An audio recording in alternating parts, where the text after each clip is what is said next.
Lovely plums, reddish plums on a beautiful, beautiful plums.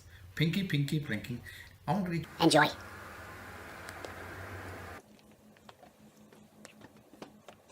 Ready? 1, 2, and 3.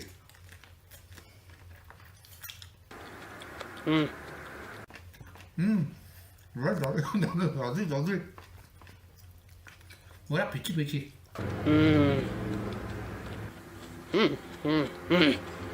And I found me some hippie snacks.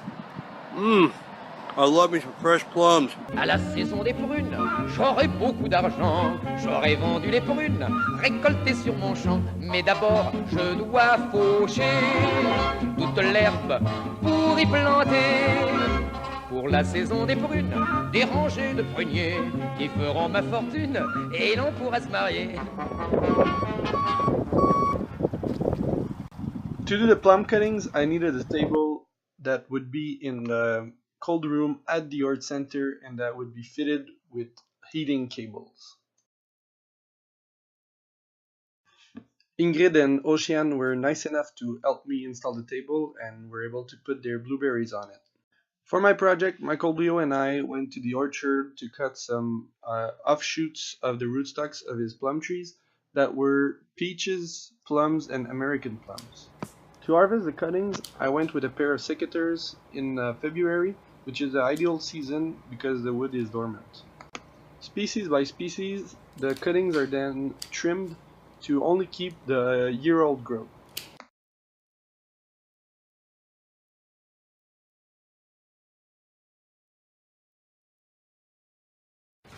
All the wood from last year's growth is cut and put in a pile, while older wood is thrown away.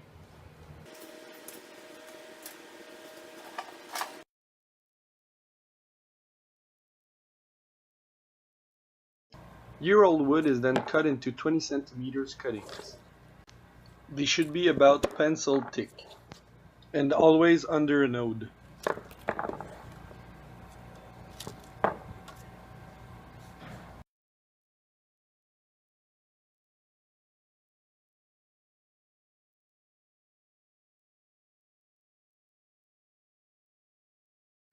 Using tape as a gauge for the cuttings increases speed and precision to make the 20 centimeters cuttings.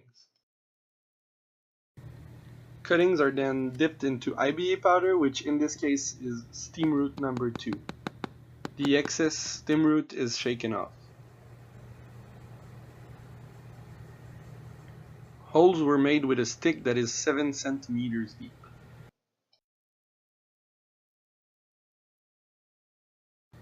IBA dipped cuttings were then planted in the substrate.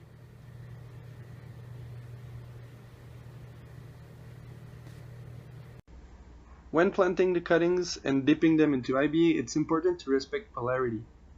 The wintering buds are pointing upwards. The treatment for my experiment was the substrate. The first one was perlite and peat, 1 part each. The other one was 100% G6, and the last one was 1 part of perlite per 1 part of G6. It is important to keep all the 3 species separated into each treatment, which is the substrate. The cuttings were then placed in a cold room that was set to 4 degrees Celsius. They were placed on bottom heat to favor rooting over leafing out. However, we realized that 4 degrees Celsius was too cold and we brought the temperature up to between 13 and 15 degrees Celsius. Watering regularly is important. As soon as the substrate seemed dry, I would come and water the 3 substrates.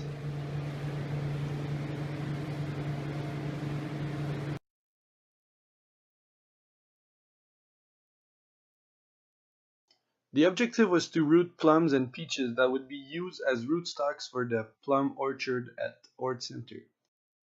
Out of about 200 plums and peaches rootstocks, I rooted only 57.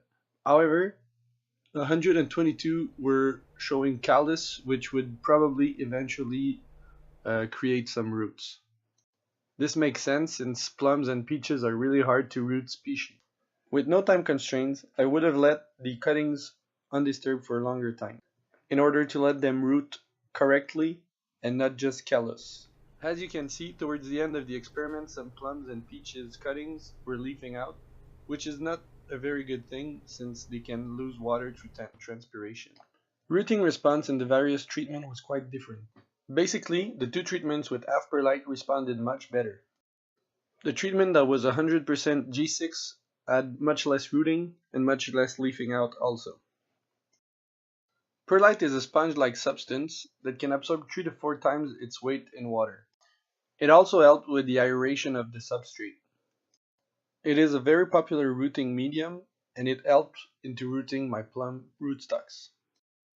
Soon, Michael Leo will take the trees outside, and next year he'll graft them with popular varieties such as Mont Royal or Early Italian. À la saison des prunes, j'aurai beaucoup d'argent, j'aurai vendu les prunes, récoltées sur mon champ, mais d'abord...